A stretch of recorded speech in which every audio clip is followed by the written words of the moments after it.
And welcome to the latest episode of Greifenhorst, which is my medieval fantasy Let's Play.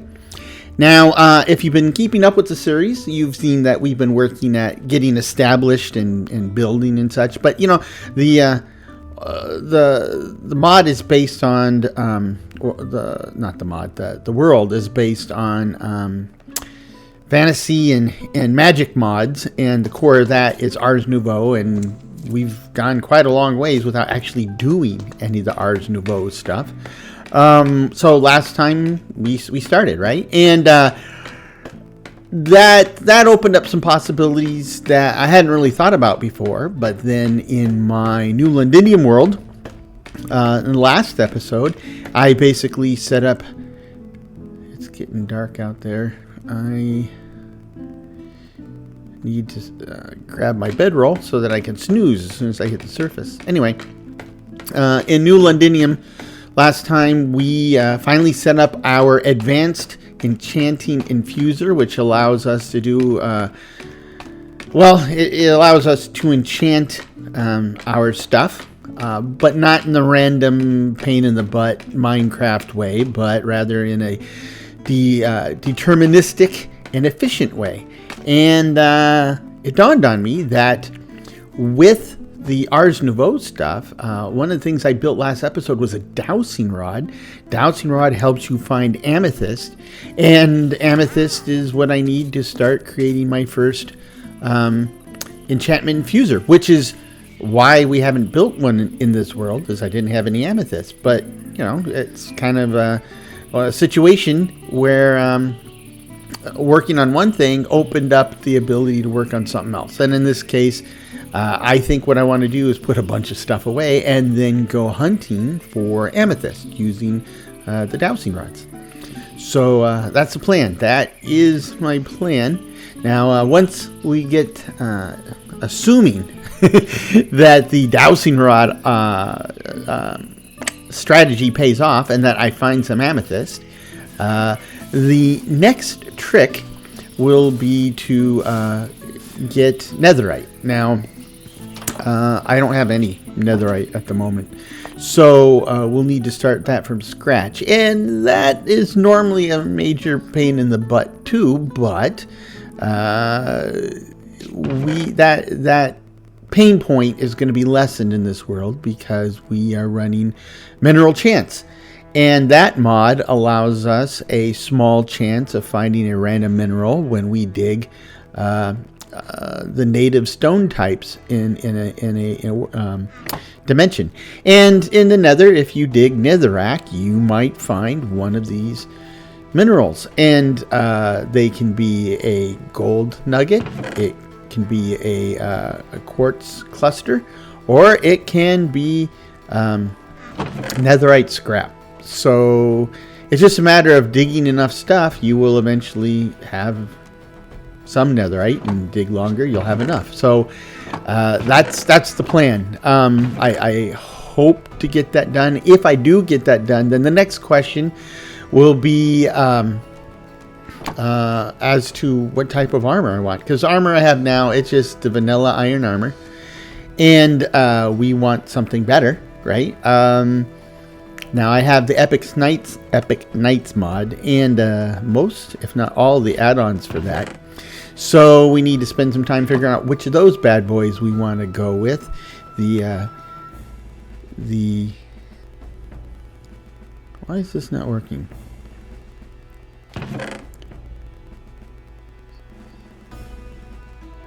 So first of all, I want to make it efficient. So use a coal by smelting 8 items. That's not working either. So let's make this silver ingot. That didn't go.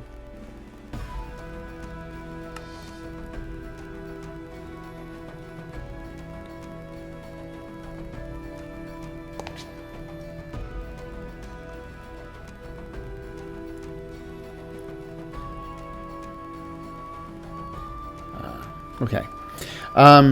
So the Epic Knights mods, they use steel, which comes with the mod. we'll need to create a bunch of that, and then it has a bunch of styles that kind of fall somewhere between diamond and netherite. But if I am able to build the advanced enchantment infuser, then it doesn't really matter. That would be more than good enough, and then we can rock and roll. So I know there is a deep crevasse over here, and if we're going to look for amethyst, then you know, it's down low, it's down deep, so the chances are better if we go down a little deeper to find it. Because if you start at the surface, you can still find it, but you're pretty much looking straight down, right? And you have to be pretty much on top of it to detect it. But if you're already down below, then you can look sideways, and that works too. So this is one of those stupid chain-mailed skeletons that is part of when dungeons arise. And this, what was that noise? Anyway, he is one of the guys that came with our little pagoda of death that we cleared out a while back. Apparently he fell down here and was trapped. If I remember correctly, I think I knocked him down here and left him for dead. Well, left him for undead. Okay, so that should help keep things fairly safe while we're down here. Okay, got my dowsing rod, and okay, I see particles. So let's look around here. Still see the particles, but I don't see anything lighting up. Let's go back to the light, mage lights, see if we can light up all the nooks and crannies.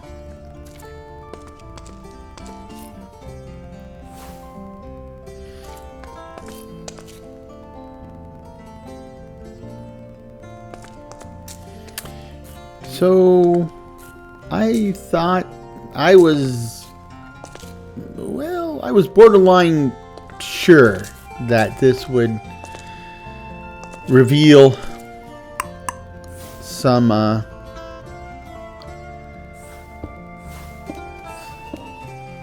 amethyst. I guess while I'm down here I can grab the low-hanging fruit. A lot of silver down here.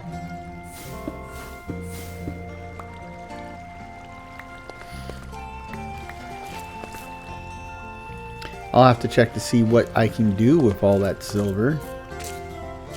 Here's my iron.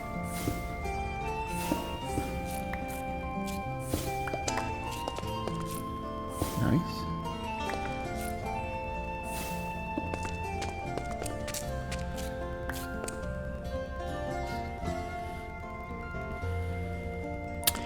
Now, of course, once we are fully enchanted,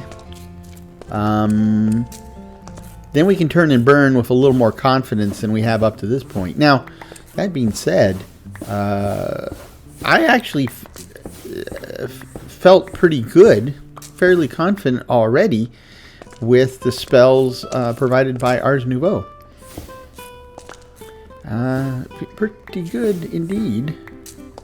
But I haven't really paid much attention to my armor. I mean, it was in the last episode that I realized that I have just plain old iron armor. And that's when I said, oh, well, I need something more. So here we are. That's today's goal.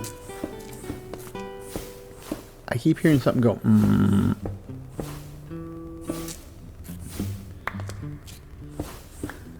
I guess it could be one of my family members snoring upstairs. Though, you know, they got 3 girls, right? 2 daughters and a wife, and all of them insist they don't snore, and only one of them doesn't snore. And it's not my wife. We even recorded her, and she still insists that that's not her, so. Okay. So, let's turn on the... Yeah, there's over here. We've got this. This should like light up, right? And I got the particles going, but I don't see anything lighting up.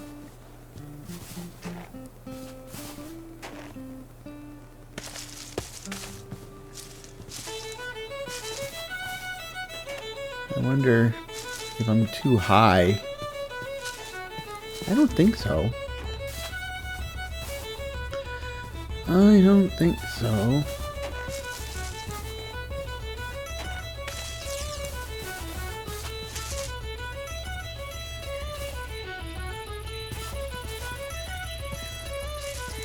Gotta keep looking up, making sure I don't run into an ambush. Whoa, hold it, something's there.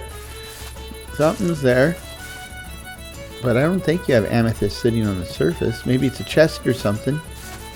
Doesn't look like an amethyst though, it's a weird shape. That is a creature. Okay. So the dowsing rod is supposed to highlight amethyst. I don't know why it highlights magical creatures. That is good to know though, if we ever need to go on a familiar run, right? To go specifically hunt familiars. That's good to know. Doesn't light up with cows, apparently.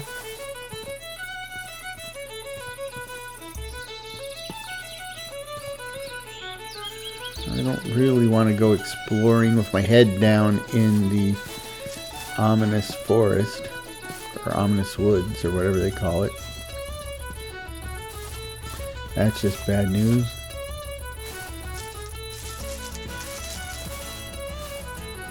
Huh. Okay.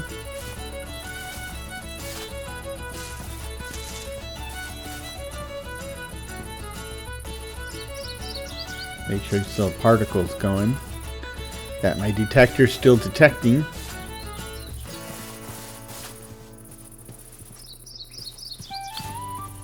Yeah, I think what I might need to do is I might need to break out my map. It shows the chunk grid, and maybe I just need to do a systematic search, right? Chunk by chunk. Because I think this kind of haphazard, random searching is not very efficient. I mean, I was kind of hoping that since amethyst clusters or amethyst geodes are fairly common, that just, you know, I really hoped that cave would produce one, but now I'm starting to think, oh, then I thought that the running around kind of randomly would produce one. And I think I've learned the error of my ways. So okay, I think maybe I'll head back. Hey, little guy. I think I'll head back, and then we will open up the map and set up a grid. That's not what I meant to do.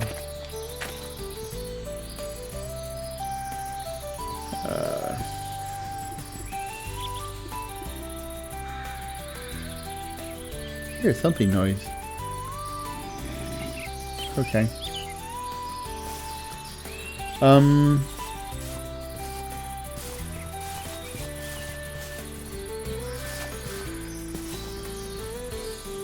So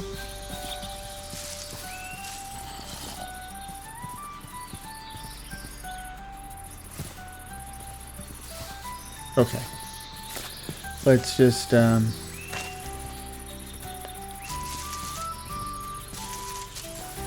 haven't really spent much time over on this end. Make sure I know where the caves are. Again, this is the end of the ominous... Whoa! Whoa, whoa, whoa! Of course, it doesn't outline... But the shape and everything, right? I would have thought that it outlined the ore blocks. But the shape looks right. Okay. Okay. So that's almost lined up with the Pagoda of Death, so... I can make some ladder bits with the stuff I have on hand. And we can just go from here, I guess.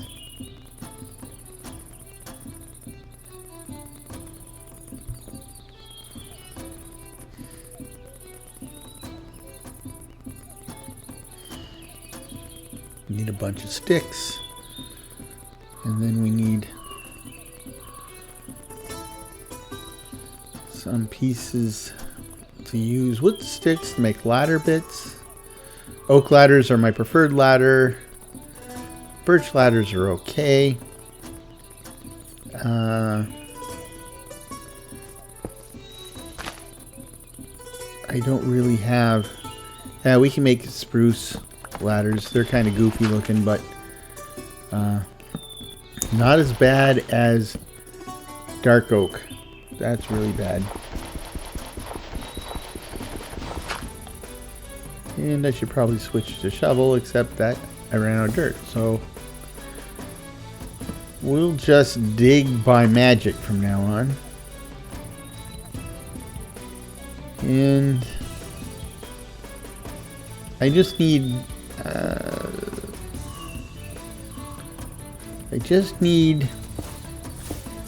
some amethyst, right? I mean, now that I found a geode, there should be amethyst clusters down there that we can use to grow amethyst. So maybe I will come back and make this more permanent, but for right now, this is kind of a down and dirty effort to just get down there and get some amethyst.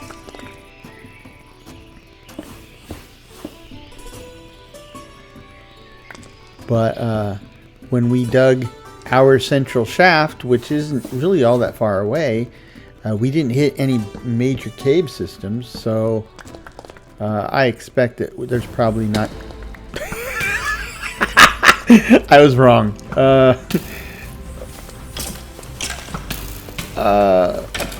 Get down. Oh boy.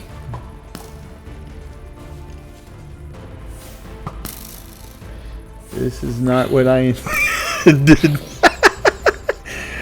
Here, you catch. 1 for you. 2 for you. Here, there you go. Oh boy, where'd you come from? Here. Shoot him in the back.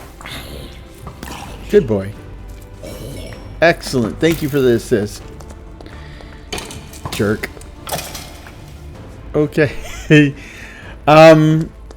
So as I was saying, because of what I said, I didn't think there would be a big old cave system down here, and the second I say that, I fell into a big old cave system down here. So, you know, the thing is, it's a bit late now, but I've definitely come to realize that I've come to approach this in a very slapdash manner, and it's not working so hot. So, excuse me. Ay, ay, ay, ay, ay. So, just zip past them. I don't think anybody else will be coming in. And that hope...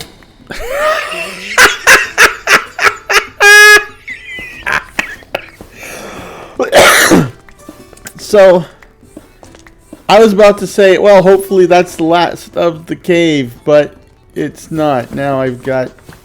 Great. Whoa! Whoa!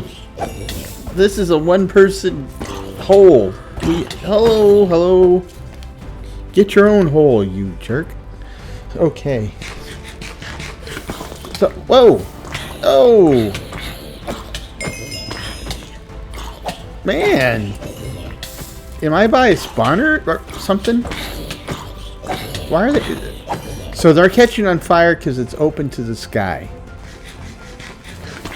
And I need to go deeper so that they don't feel compelled to drop in on me. Again, I don't mind visitors. I just like to know them first and hope to actually invite them first. Okay. Anybody else? Just out of spite. Okay. There's a head down there, I think. Yep. Okay. Be still my beating heart. So this is, as I was saying, it was poorly managed, poorly planned, and poorly executed. But, oh boy. Here we are.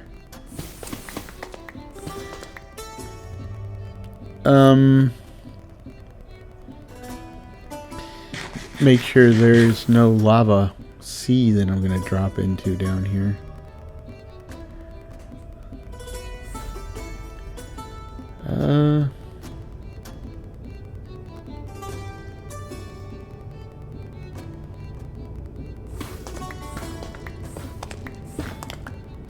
Oh, okay.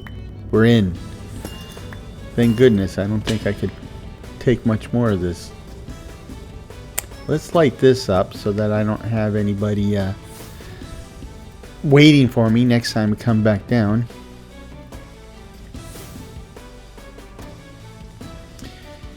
Okay. That did not work out as well as I would have hoped, but it worked out well enough. So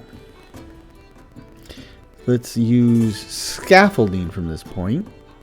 I think I'm standing on it. There we go. Yep. That should get us up to our ladders. Ding, ding, ding, ding.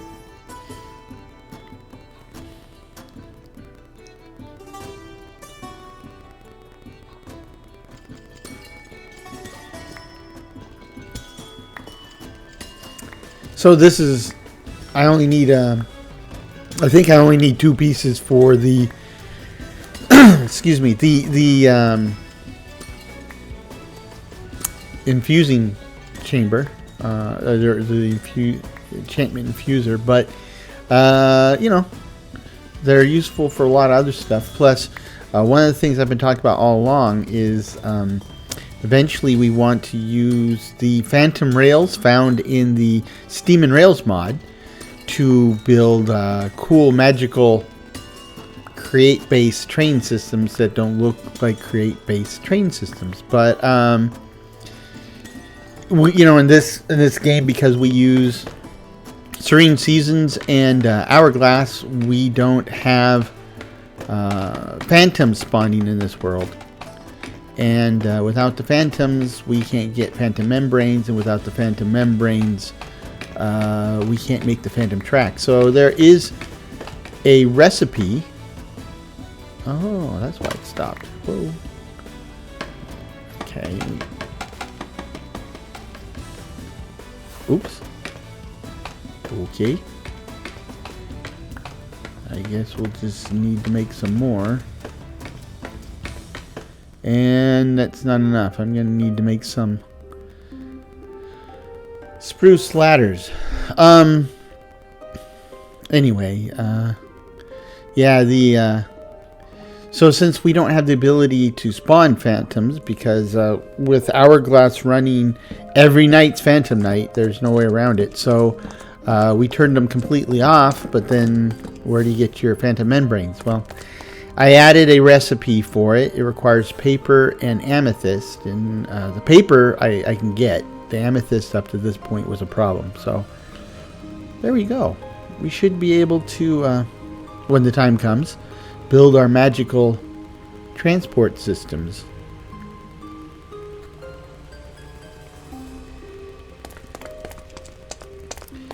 So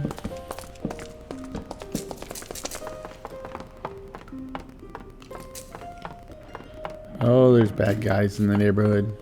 I don't want to. I don't want to put my noggin up there so that they, he looks like he's in duck and cover. I don't want to put my noggin up there so that I can get lopped off. So let's try to kind of close things off here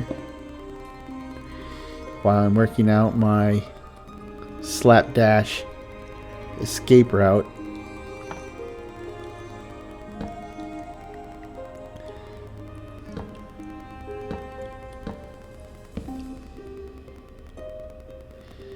And I've got to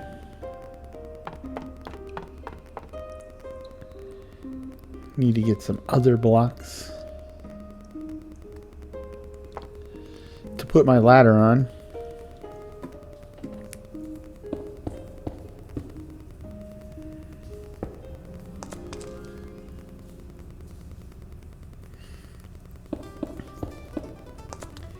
Yeah, my armor must have taken a pretty bad beating. Yeah, look at that. I almost lost my helmet.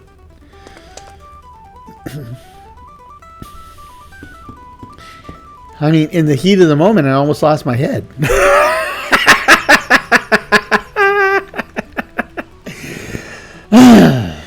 It is what it is. Is it Friday yet? Unfortunately not. Okay, we should be able to finish the rest of the way. I mean, climb the rest of the way. Okay, so we've got Amethyst. Good. It's pretty close to the castle. Who knows? It may wind up being within the castle grounds at some point.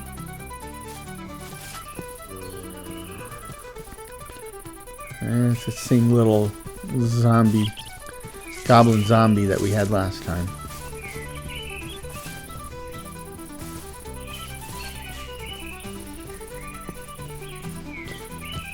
Okay, dokey. So let's drop off stuff, get situated, and then head back to the Nether, where we will,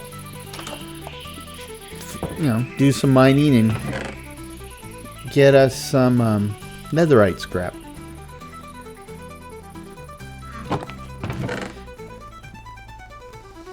But first, we can create our enchanting stuff. So we'll need an enchanting table, like so, and that. Oh, I need a book. That's not books. This is books, like so. Okay. Book, check. So enchanting table, check.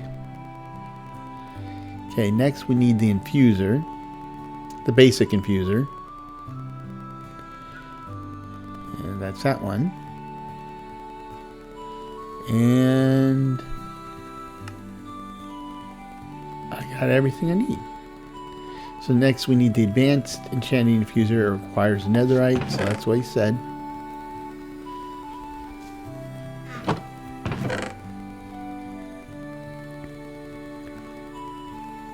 Put some stuff away.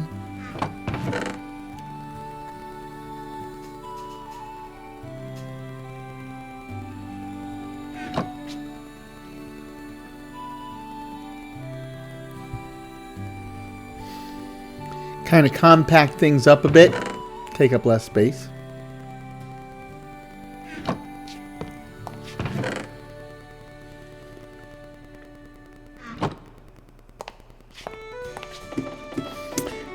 We will temporarily set this thing up here for now.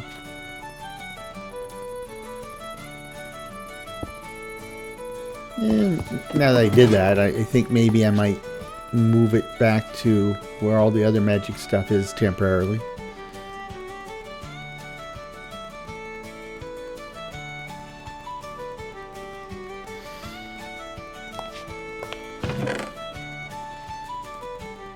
We did collect a nice tidy little stack of goodies.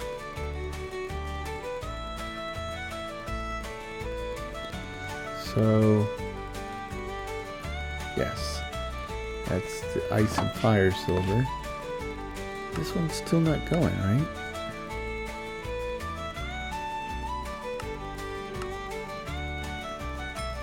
Oh, I thought it was ghosted out.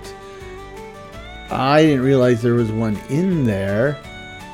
Okay. Okay. That explains why it wasn't working. So now, to convert this into the Gallosphere silver, I need to make it in nuggets. Then convert the nuggets into... That's the wrong one again. So I need to convert it back to nuggets again. I guess it doesn't really matter which nuggets I use, but it does matter what I choose here. There we go. Oh, so complicated. Why is everybody insisting on implementing their own version of silver is what I'm asking.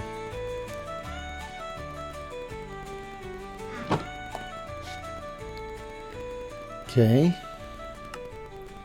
Let's just make the correct silver in the first place. Oh, they need more fuel. Well, I don't like these anyway, so here, knock yourself out.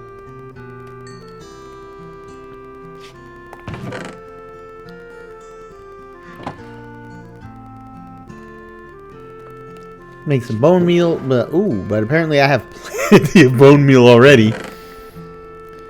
Okay. Drop off some more blocks and stuff.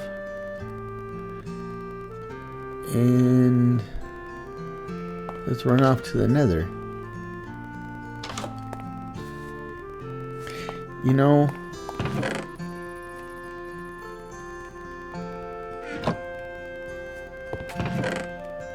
I'm going to need some more scaffolding. I just blew all my scaffolding.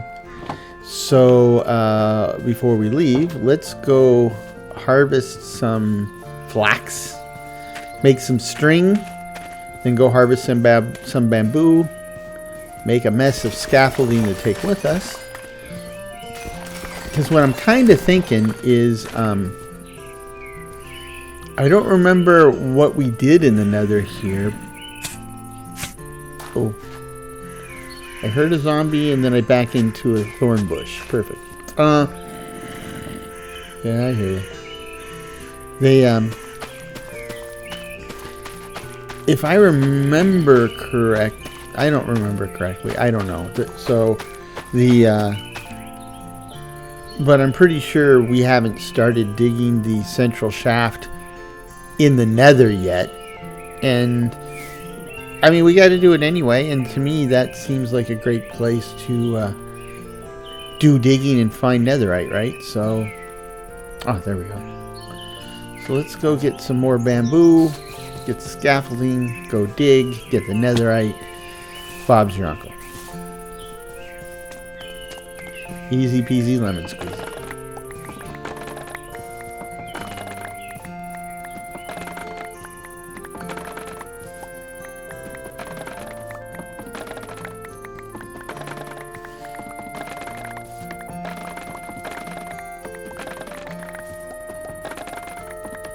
I don't need all the bamboo because, in fact, I could probably stop now because I don't think I'm going to use all this. Let's see. That is a lot of bamboo.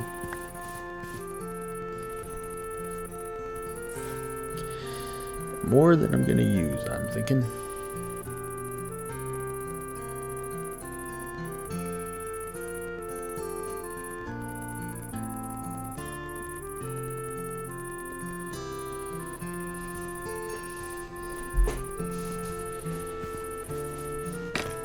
Okay, bamboo in place, fairly empty backpack,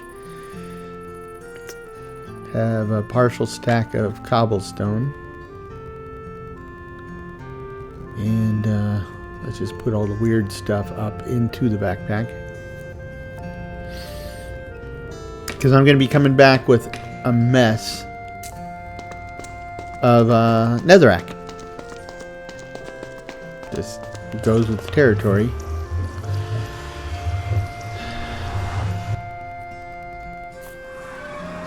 Oh yeah, I lucked out. Those guys are in a little hot tub, literally hot tub. Didn't I dig to the center? No, I didn't. So, and I'm not quite there yet. It's going to be in that direction. So I'll need to. So I guess we need to dig to get to 0, 0, from which we will dig our central shaft.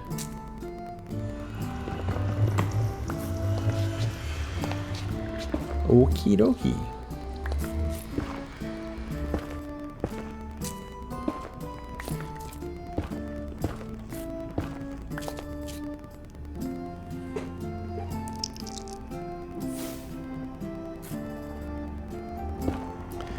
So we're gonna need a total of 8 netherite scrap.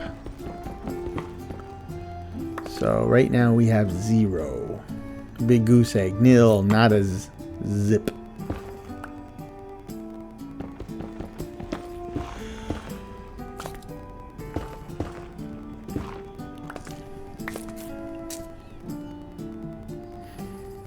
Okay, getting there.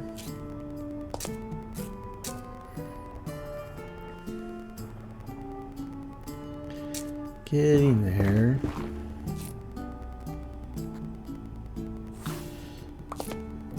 But this is what I'm talking about. I don't have to worry about torches because I have mage lights. Just drop those off. Okay, so there we go. We have 1 netherite scrap. So I was tempted to do the count from Sesame Street, right? 1 netherite scrap. So, but I didn't. Yes, I successfully resisted that urge. We had at one point, Eric and I worked at this little biotech company, right? I think there was like 7 or 8 employees total, and we were the only 2 Americans. This was in San Diego, and we had a little space in an industrial park, and the right across the driveway behind us, behind our unit, was a little sandwich shop, and that was run by a Hungarian guy, and he sounded so much like the Count from Sesame Street, right? And we loved talking to that guy. I forget what his name was, though. And he had a beautiful daughter. She grew up in America, so she didn't have an accent. But he was, I just remember when, like always, right? We just loved to ask him what the soup of the day was, because he would say, it is vegetable soup, right? Because he clearly pronounced every single syllable. And besides sounding kind of funny, it was just, I dug that. I loved it. So he's a good guy. I miss him. I miss that whole time. So this is bedrock, and that's 0, 0 right there. So we are going to build around that.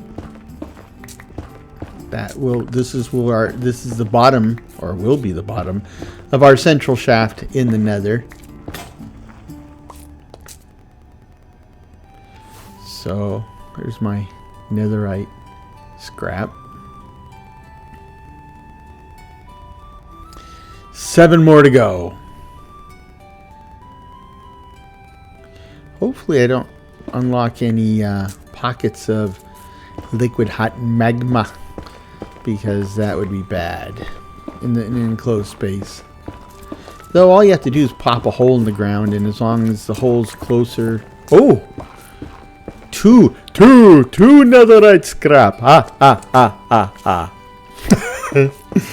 As long as water and lava, right? They'll flow at you, certainly, until they find something that goes lower, right? And so we just want to give them something that flows lower. In that case.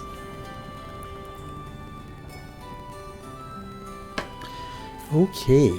Man, it drives me nuts. I can't remember that guy's name. Oh, I don't remember. One of the...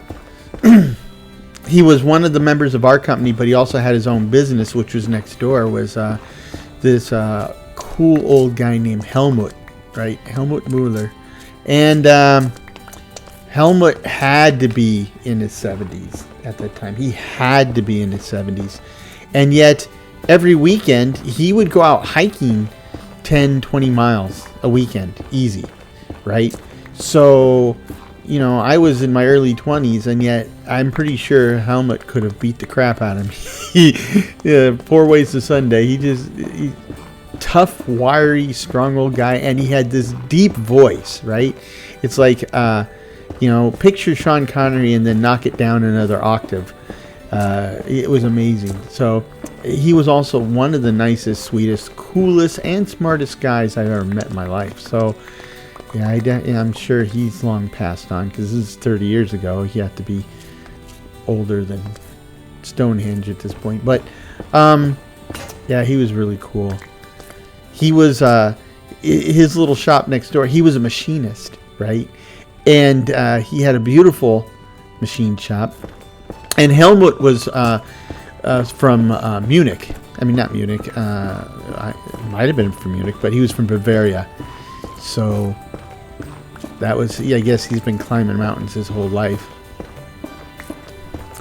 So anyway, it was really cool. But that guy, all you had to do was describe an item, and he could create it. He could machine one out. And this is, we live in an era of 3D printing, so somebody can craft one in a CAD program or a 3D renderer and then throw it into the printer, and it'll create one in 3D. But he could essentially do the same thing, but with all these machines, right? He was very old school, and he was the one who's crafting all the components for our original prototype machines that we were making.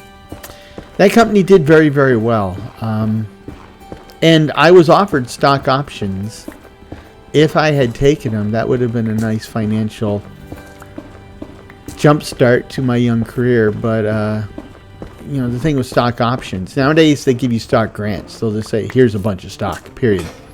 But back in those days, there were stock options, so you had to buy them. And even knowing the price of the stock was very low, and then the theory is you get a discounted price because you're part of the company, and then when you go to sell them, they'll be worth much more, and you make the difference. But I just didn't have the money. That was a time when there were weekends I just stayed home because I couldn't even afford a couple dollars for gas money to go anywhere.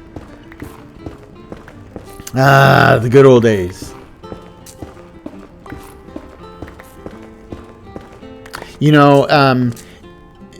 Along those lines, I was just thinking, I was telling my girls about this, right? Because back in the day, right now, money, a lot of people don't even get cash, right? A lot of people just use their cards or their phone or whatever, and they rarely actually touch any type of, physical form of currency. Okay, that's 4. But, back in the day, in my youth, those weren't options, right? And physical currency was king. But the problem was this. I remember when ATMs first came out, and Oh, what a pain in the butt. Because, okay, before ATMs, it would work like this. Bank is open Monday through Friday, 9 to 5 type of thing, right? If you want to get money, you could either go to the bank when it's open and make a withdrawal, or you get a checkbook in the checking account and you can write checks. And everybody wrote checks, right? But, cash was still the way to go because checks cost money. Checking accounts cost money. They didn't give you interest. Not that nowadays they usually do, but the interest is so small, you might as well say they don't give you interest. But anyway, I digress. I'm going to need to carve a way back out of there in case I get trapped. So the weekend, right? Either you had your checking account, but if you didn't want the hassle and expense of a checking account, then you had to withdraw your money. But to withdraw your money, the bank had to be open, and it wasn't open on Saturdays. It was hardly open on the weekdays. So you had to take time off of work to go to the bank and get cash.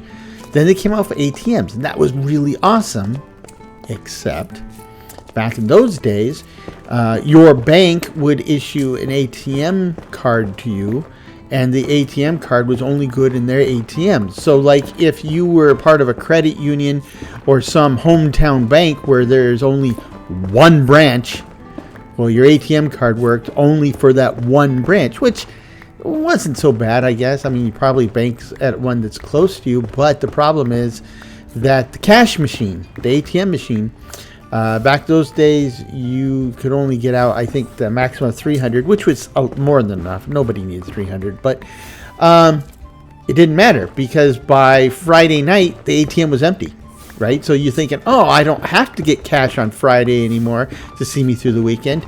I'll just go to the ATM. And that worked until everybody realized the same thing. Everybody hit the ATM, and by 8 p.m., the ATM was out of cash.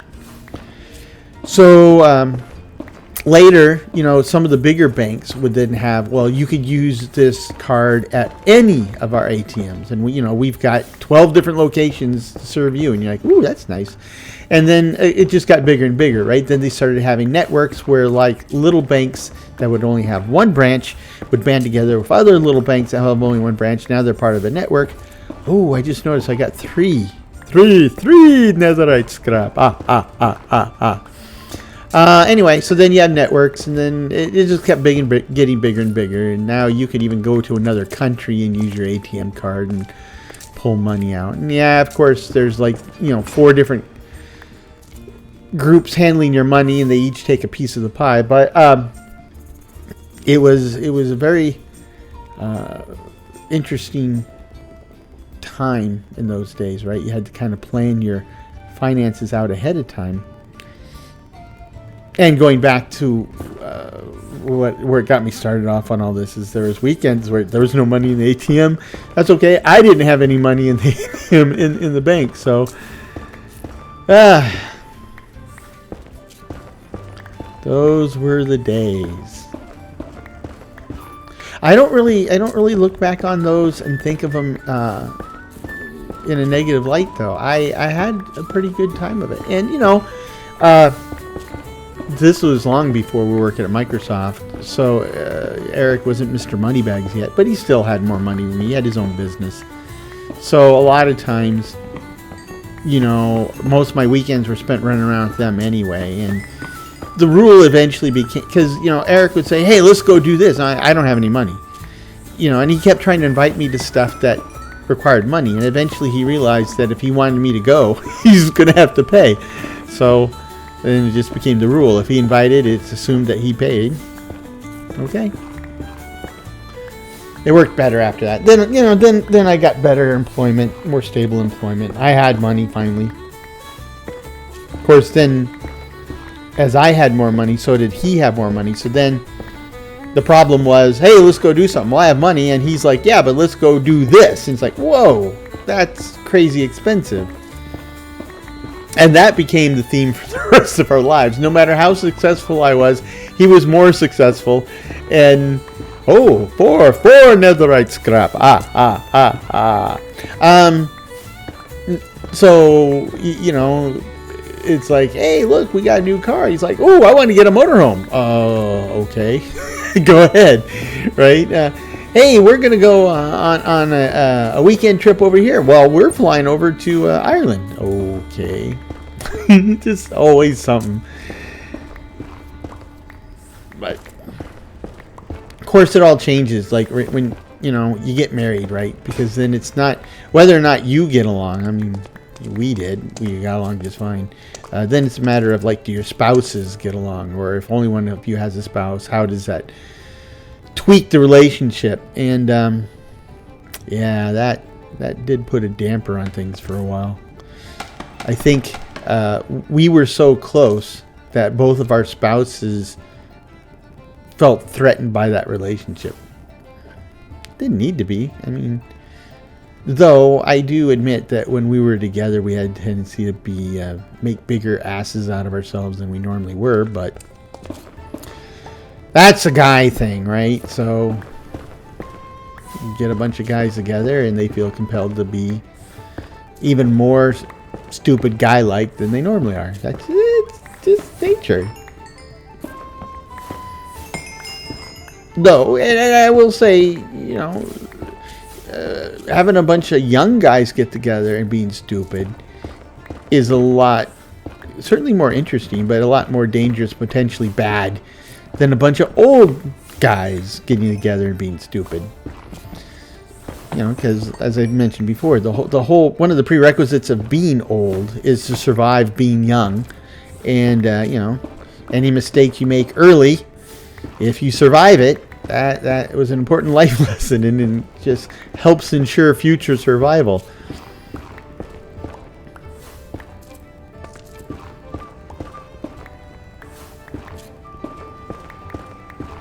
Yeah. Life is an interesting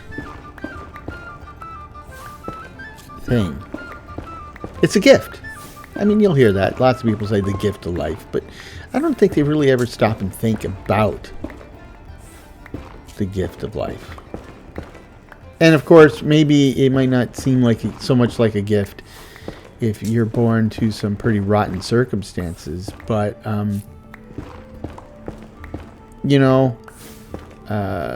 I was reading a book, and it was actually about Victorian England, but like 90% of the book was talking about Charles Dickens, so it could have been a book about Charles Dickens actually. But one of the things they were talking about is poor people had a really rotten time. I mean, poor people around the world have almost always had a rotten time, but poor people in Victorian England had a particularly rotten time. And and some of these stories about people growing up in Victorian England. But here's the thing: as bad as it was, and it was bad for if you're poor at any age, you still grow up to be an adult that has fond memories of your youth. And don't forget, you were a poor, youth, and yet you still remember the events of your childhood kindly for the most part. And that kind of highlights this idea, two ideas, right? One, life is what you make of it, right? And so there are people who are upset with their life because they didn't get out of it what they thought they should or could. And then the other side of it too is there is something positive around us every day, right? Almost always. You just kind of have to look hard. Sometimes you have to look really hard, but yeah. And a lot of times I think we get so wrapped up in our own expectations that we don't see what's actually around us and appreciate what we actually have. I know one young lady. Well, she's not young anymore, but I remember when she was in her 30s, in her early 30s, and she was bawling because she had it in her head that by that age in her life, she would have been successful enough that she could be spending 2 to 4 weeks in Europe every year on vacation, and living in her own standalone house, blah blah blah. And I was like, whoa, where is this coming from, right? I mean, that's kind of like that's the trailer for a Hallmark movie, right? At the end of the story, you've got money and you can jet around the world. But whoever said that that's promised, right? And that was her point, right? Is like, at this stage of my life, I deserve this. I've earned this. This is how I should be living my life. I'm like, well, I don't know where you concocted that expectation. And it's a nice thing to hope for, but ooh, 6. I'm up to 6. 6. Oh boy. Okay. That is I can certainly understand the appeal of that type of vision, but that's, most people never reach that, and those are most people who don't reach that are even people who have quite a bit of money, right? That's an unreasonable expectation, especially if we're talking about something that's just kind of like you achieve on autopilot, right? I kind of feel like my current situation, we're not starving. I don't think I'm rich, but I couldn't afford to take a vacation in Europe every year. I can hardly afford to send letters to Europe. Don't even know if you can buy stamps anymore, but yeah, we'll see. Zoya my wife used to go to Russia and visit family every year, but the only way we even able to pull that off was you get one of those rewards cards. And so the way we work is we purchase everything on our credit card, and at the end of the month we always pay off our credit card, right? We're going to spend the money anyway, we those particular cards we do pay an annual fee, but since we put everything on the card and pay it off, pretty much all the money we spend then goes to generating airline miles, and then we generate enough miles that we can send her back to Russia on an annual basis for free or drastically reduced ticket. So, there is a method to our madness there. But back when this person was having a meltdown about how she felt like she was a failure because she's not in alignment with wherever these artificial Oh, that's a little one. She was upset because her life wasn't following what she perceived as the expected course and at the expected pace.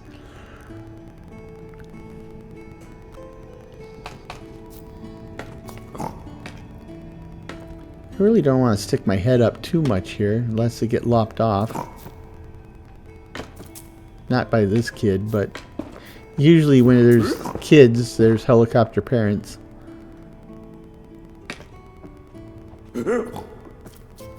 Go get a glass of water.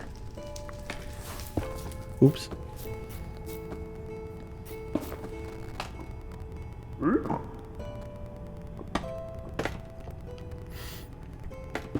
I really don't want to go exploring and dealing with these guys yet. Oh, I need to quit doing that.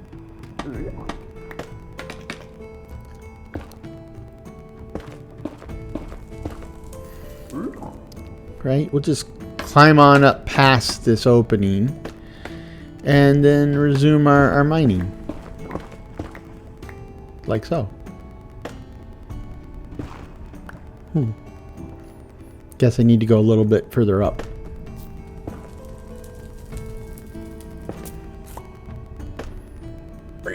Yeah.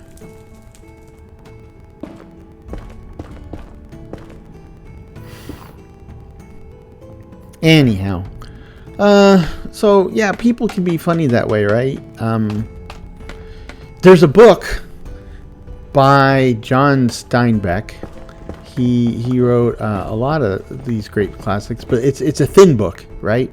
I believe it's called Tortilla Flat, and it's just an interesting book in that it's got to be 40 years since I read it, but it's stuck in my mind. It sticks in my mind still because it's a story of these. They're not homeless, but they're poor and jobless guys. And this is during the Depression, so there's a lot of people like that. And, the high point of their day is if they can scrape together enough money to go buy a gallon of sangria to share. But kind of like my point was, obviously these guys are not living the high life.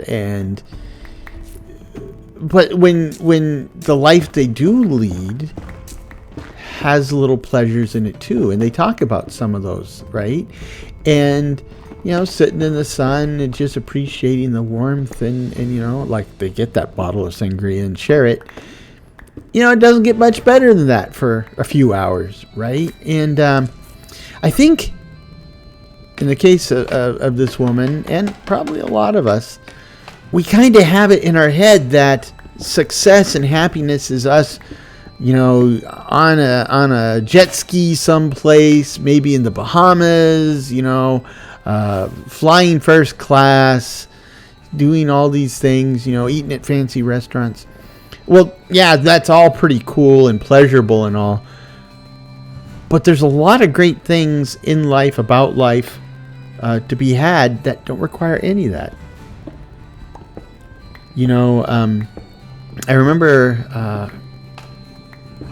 man, I don't remember who she was. So I had asked the girl out. She said yes, and it amazed the living bejesus out of me. But more to the point, I didn't know what to do, right? And I think I was like in 10th grade or 11th grade, and I was asking my friends, my older friends, the older classmen, what do I do? What do I do, right? Because I don't have any money. And you don't have to have money for a date, right? You can make dinner at home or whatever, or you just go out for a walk, or because I'm sitting there going, we'll go to the family fun center, or we'll go. I was obviously very new to this, and I guess I had the same type of expectations that this other woman did. That this is, I bought into some external view of what was appropriate or fun, when in fact that might be one possible version, but it's some I think it's copper. It's an artificial one, right? You could do more with less. It was an important life lesson. For the record, I wound up making fried chicken. That was before I had my allergy to poultry. And I gotta tell you, I haven't done it in years because the smell drives me nuts. But I make a mean fried chicken. I make a really mean fried chicken.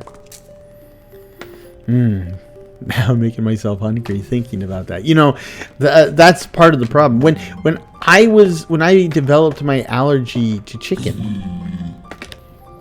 Wow, he's sounding kind of rough. Anyway, so, whoa, what did I do? That's not nice or neighborly. I guess I'll just go back down where it's quote unquote safer.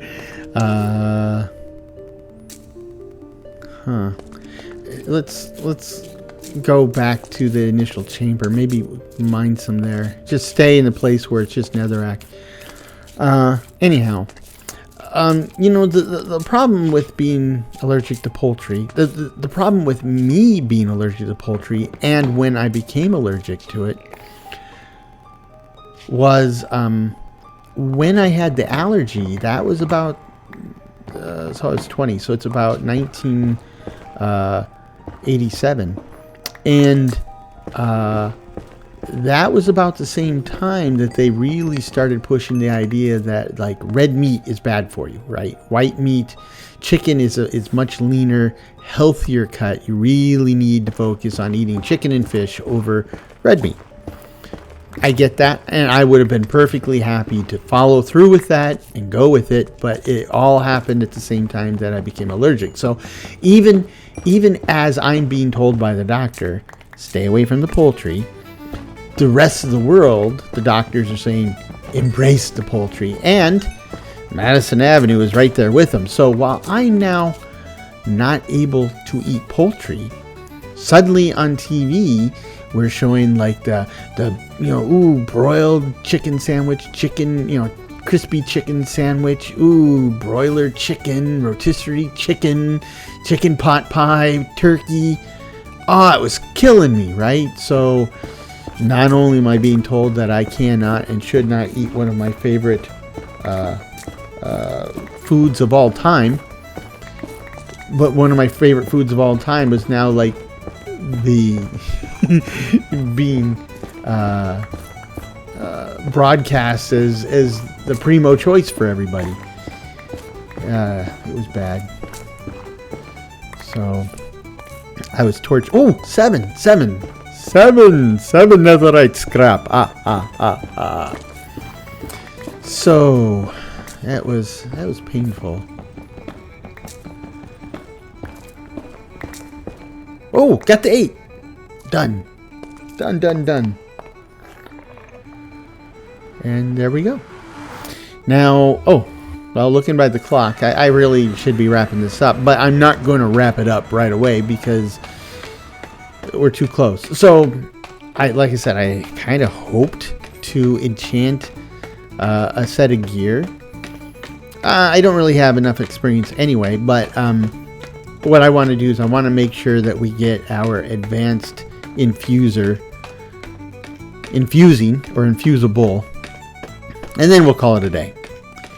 Because I still got to figure out what armor I want, and I will. I'm gonna write down right here that make a note to myself to open up the test world, the creative version of this world, and go through the armor types. Right. I'm pretty sure I remember reading that the Epic Knights mod has updated the graphics and textures for the basic armors. So let's go take a look at the new and improved armor types, and that will give me some insight as to what I want to create next episode.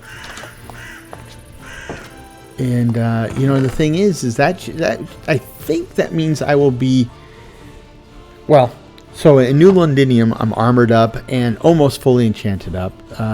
Here we will get armored up and then enchanted up. And from the rubble we are armored up, but we're light years away from enchantments. I'll have to go the vanilla route there for the foreseeable future. And the problem with the vanilla route is it's pretty wasteful and complex. So I'll do it. It's just that it's going to be a while before we get very far with that approach. Okay.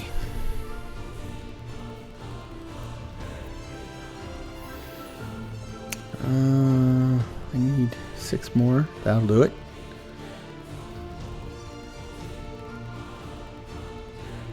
And I need, since if 3 more, I have the 3 more, but it would leave nothing, no ingots left. I will knock it down to just 18. So that's good. That's good. Except it's the wrong one again. So let me grab these and then choose the right one. And I don't even know why I've locked on to Galasphere as the official silver of Greifenhorst. It just, I gotta check to see what my recipes are. I'm pretty sure all the recipes are set up so that they're all equivalent anyway. I need to pick this up. But I don't have a diamond pickaxe, so what I need to do is I need to modify my Big B's Paxel spell. I think I can do that without a spell table, right? I think I can just, yeah. So spell 1, there we go, and then amplify and create. And then let me go see if it works. Nope, I need to get away from it. So it's, there we go. Pop it. There we go. Pop. That worked. Now I can upgrade it to advanced. And let me see. I'm going to need the crying obsidian. And I'm going to need a book. And I think that's all I need, right? I got everything I need. Why? I have enough. Oh, I only have 2. Where's it? There it is. I lost one. Okay. Did not mean to do that. Oh. There we go. There we go. So back to this. Upgrade. Okay. So now we are fully capable of this. I'll need to make a bunch of bookshelves. I may have to move this, but now that I'm up here, this is a beautiful evening. So let's take in the air. So I got done what I wanted to get done in this episode, and I'm pretty happy about it. I hope you enjoyed tagging along with me on this episode, and I hope you come back next time to see where we go next. I'm really looking forward to it. So I hope that's a nice moon. I hope this finds you and yours in good health, good spirits, and perhaps a touch of good fortune. Cheers.